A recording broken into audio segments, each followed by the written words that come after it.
What's good, everybody? Is your boy David again, and I'm back with another video today. If you guys are new to my channel, please do subscribe to my YouTube channel, like the video, and comment down below. So today, we have here a video that is very interesting na nakita ko lang sa recommended videos ko. Ang title kasi nito is Filipino Singers Attempting Morissette Amon's High Notes. So, makikita natin kung kaya ba nila yung range, no, in terms sa pagkanta, no, sa pagbelt, to be specific. So, this is Morissette Amons and Filipino singers na nagtry sa kanyang mga high notes. So, please follow me on my Facebook page, David Lanyas, and on Instagram, realdavid_29. So, let's begin. Let's go, baby. Let's go.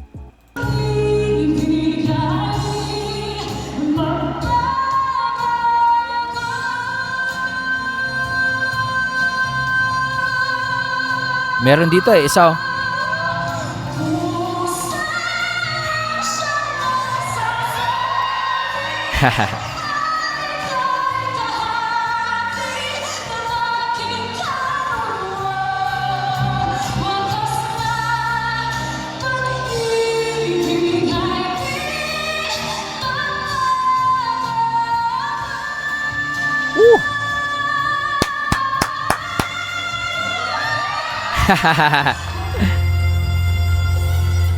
Eto.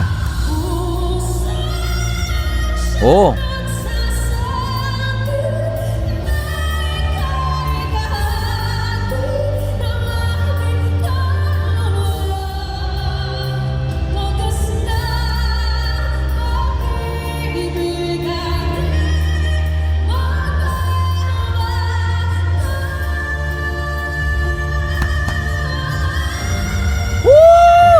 Let's go, Jeremy.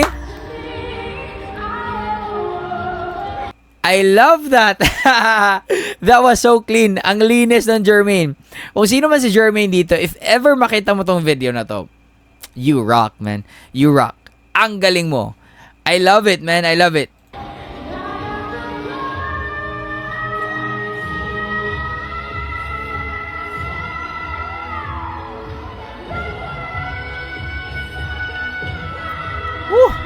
Ayaw pa awat.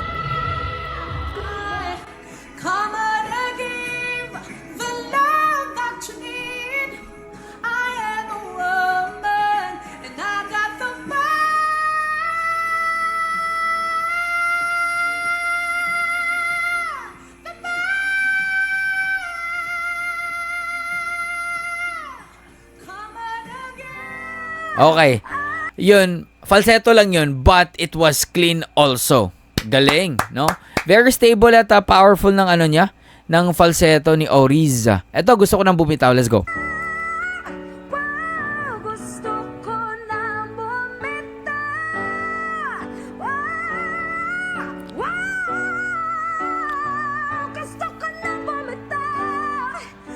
Partida, siya pa nagpi-play ng ano keyboards.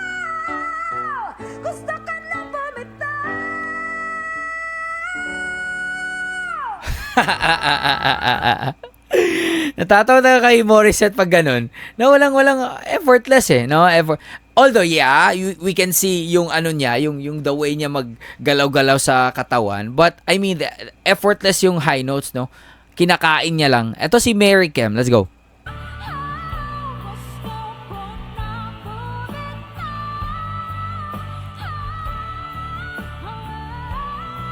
Woo! I love that. What?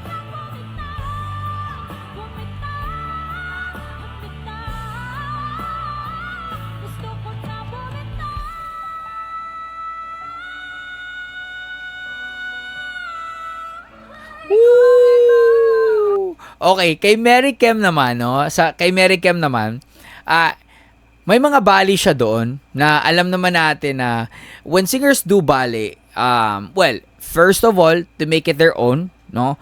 Pero second, may mga bali kasi to make it much easier, no?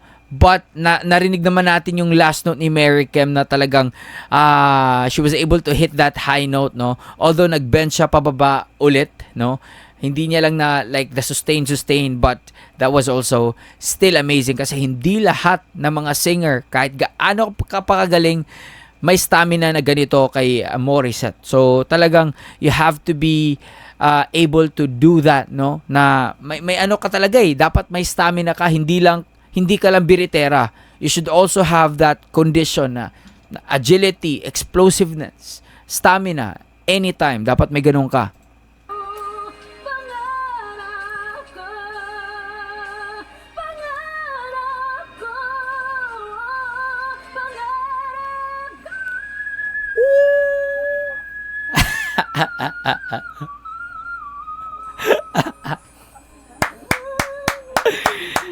Uy, wait lang. Sorry.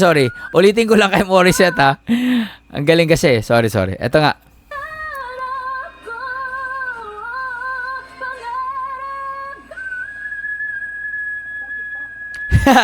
Napamura. Napamura yung ano eh. Nagbi-video. Hello no? Eto.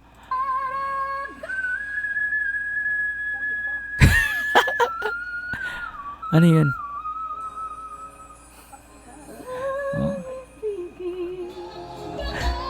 Oy, Krisha Joy Pesa. Live band pa.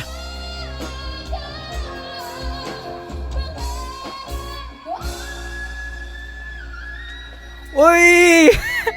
Ay! Ay!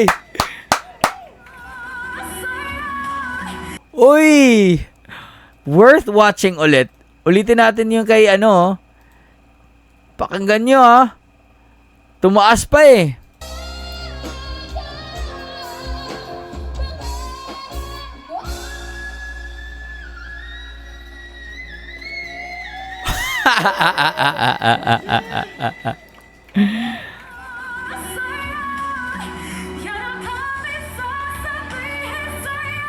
Naririnig mo ba? What? Woo!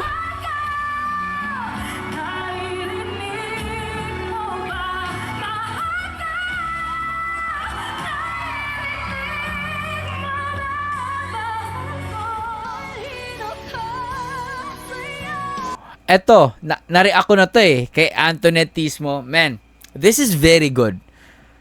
Isa sa pinaka malinis na naririnig mo ba?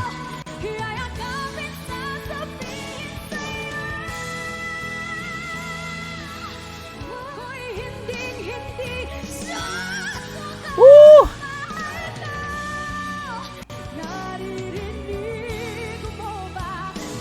Yung Woo!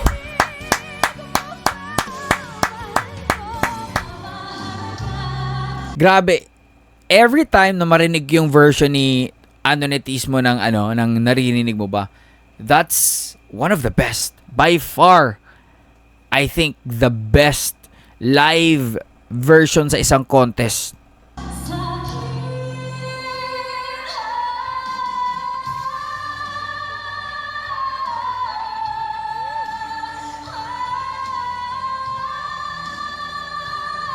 Grabe talaga yung stamina ni ano?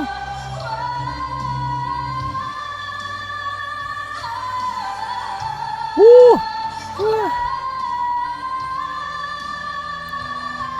Nakakapagod yung ganyan.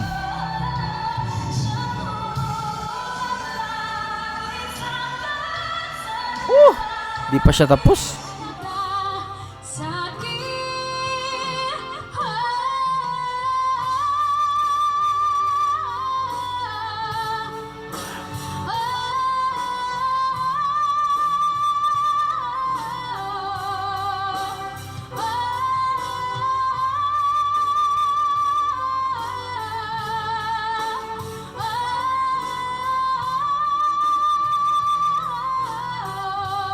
Woo!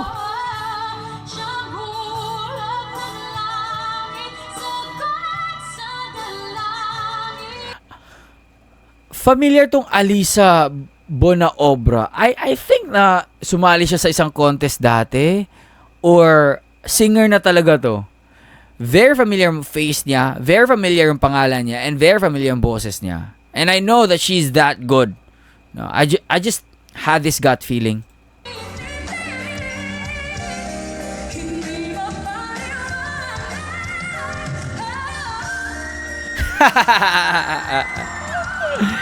Woo!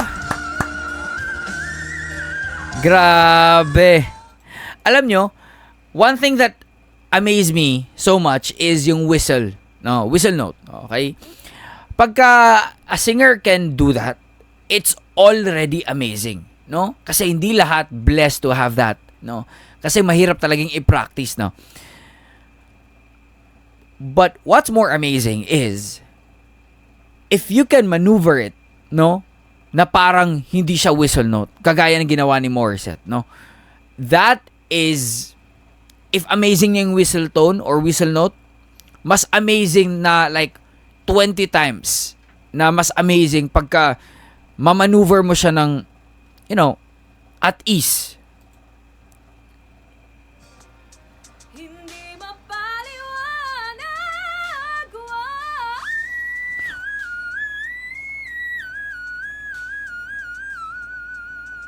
Lo. Nakangiti lang yan. Ulitin natin.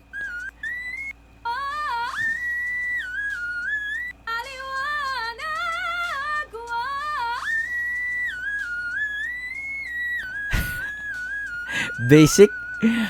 Grabe si Monica, oh. Grabe. Galing. Eto, akin ka na lang. Eto, whistle note. Ah. Woo! Ay, Christine.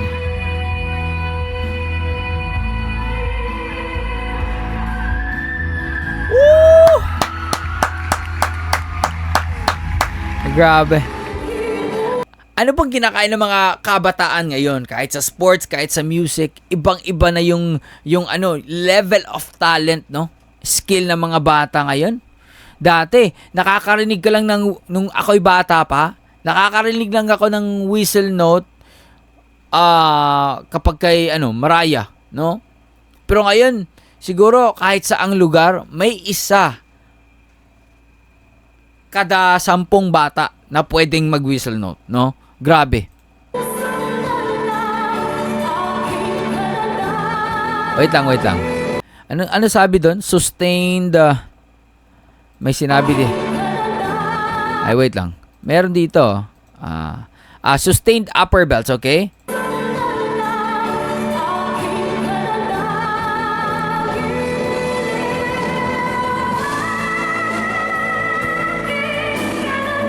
Woo! Wow!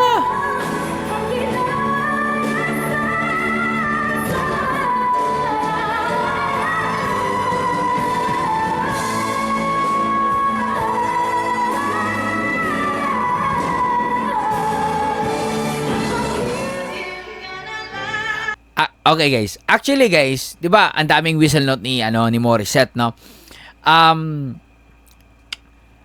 Very amazing ng mga whistle note. Pero sa part ng Akin Ka, sa kanta ng na Akin Ka na lang, yung part doon wherein nagsustain siya ng upper belts, man, I think that's much more harder than the whistle note doon sa bridge part papuntang instrumental. No, I believe that's more challenging in terms of stamina, ha.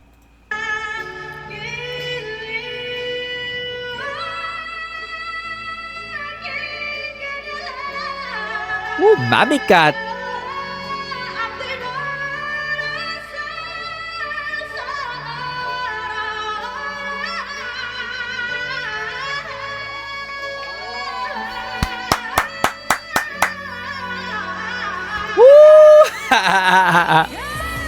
Grabe. Wala akong masabi. Sobrang gagaling. Lahat ng Filipino singers na na-feature dito sa video na to, sobrang gagaling nyo. Like, you guys rock, man. Grabe.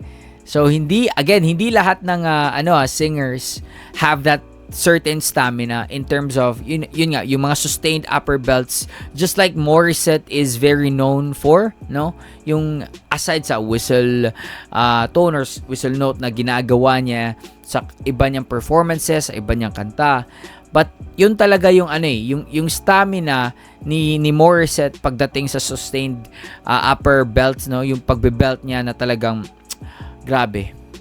Ang nakakagawa lang ng mga ganun siguro yung I can name names like okay, Morissette, Katrina Velarde, Regine Velasquez, Sherin Rihes, Jonalyn Veray, Laika Estrella, sino pa? Jessica Villarubin, and many more. Okay?